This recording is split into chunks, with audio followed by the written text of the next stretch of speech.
నెల్లూరు జిల్లా ఆత్మకూరు పట్టణంలో వైఎస్సార్సీపీ నాయకులు, కార్యకర్తలు మేకపాటి గౌతమ్ రెడ్డి బస్టాండ్ ఆవరణలో ఉన్న మేకపాటి గౌతమ్ రెడ్డి విగ్రహానికి పూలమాలలు వేసి ఘనంగా నివాళులు అర్పించారు. గౌతమ్ రెడ్డి అమర్ రహే అంటూ నినాదాలు చేశారు. ఈ సందర్భంగా ఆత్మకూరు మున్సిపల్ చైర్మన్ గోపారం వెంకటరమణమ్మ మాట్లాడుతూ, ఒక గిరిజన సామాజిక వర్గానికి చెందిన వాలంటీర్గా పనిచేస్తున్న నన్ను మున్సిపాలిటీ చైర్మన్గా అవకాశం ఇచ్చారని, అలాంటి మహోన్నతమైన వ్యక్తి అకాల మరణం చెందడం చాలా బాధగా ఉందని, జీవితాంతం ఆయనకు రుణపడి ఉంటానని తెలిపారు.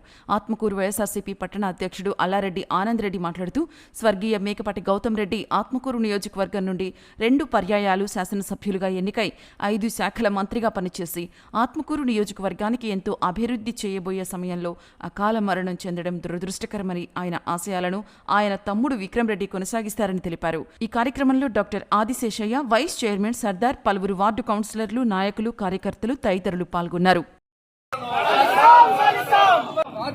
సాధిస్తాం గౌతమన్న ఆశయాలను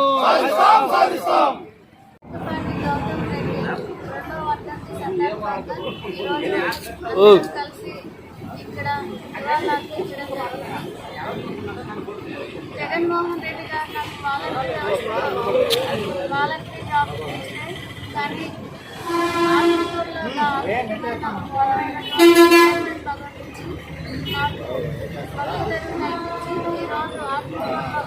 ఒక పేరెంట్ ఇచ్చిన గౌతమ్ రెడ్డి గారికి కుటుంబ సభ్యులు నేను జీవితాంతం రుణపడి ఉంటాను.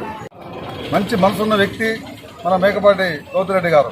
ఆయన ఒక పారిశ్రామిక రంగంలో ఎన్నో పారిశ్రామికవేత్తగా పేరుంది. తర్వాత తన స్నేహితుడి కోసం ఈ రాష్ట్ర ముఖ్యమంత్రి అయినటువంటి జగన్మోహన్ రెడ్డి కోసం రాజకీయాల్లోకి రావడం జరిగింది.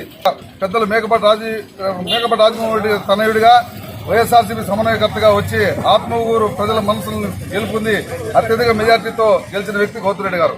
అలాగే రెండో పర్యాయం మళ్లీ ఇదే ఆత్మకూరు నియోజకవర్గంలో ఎమ్మెల్యేగా గెలిచి 2 సార్లు తన శాసనసభ్యులుగా చేసిన దానికి ఆత్మకూరు ప్రజలకి అతను ఎప్పుడూ తన మనసులో పెట్టుకుని ఉంటారని చెప్పిన మాట వాస్తవం. కానీ ఆత్మకూరు ఎంతో అభివృద్ధి చెందే తరుణంలో ఆయన్ని 5 శాఖల మంత్రిగా ఇచ్చి ఆ రోజు జగన్మోహన్ రెడ్డి గారు మంత్రిని కూడా చేయడం జరిగింది. కానీ ఒక మంచి మనసున్న వ్యక్తి, చిన్న పిల్లకాయలు సైతం ప్రేమతో పలకరించే వ్యక్తి ఎవరైనా ఉన్నారంటే అది గౌతమ్ రెడ్డి గారే. తర్వాత మంత్రి అయిన పాట రాష్ట్ర వ్యాప్తంగా కాదు, దేశవ్యాప్తంగా ఆయన ఐటీ శాఖ గురించి దేశవ్యాప్తంగా ఎన్నో పరిశ్రమలను తీసుకొచ్చడానికి ఆయన పాకులాడిన విషయం అందరికీ తెలిసిన విషయమే. కానీ హఠాన్ మరణం ఆయన మరణించడం అనేది ముఖ్యంగా ఆత్మకూరు నియోజకవర్గం ప్రజలకి ఎంతో అన్యాయం జరిగిందని నేను భావిస్తున్నాను. ఆయన లేని లోటు వాళ్ళ తమ్ముడు విక్రమ్ రెడ్డి గారు మరింత ఇది చేసి వాళ్ళని ఆ కుటుంబాన్ని చూస్తాడని ఆత్మకూరు ప్రజలు వాళ్ళ ఎంత ఎప్పుడు ఉంటారని నేను పట్టణ వైఎస్ఆర్ కాంగ్రెస్ పార్టీ తరఫున తెలుపుతున్నాను.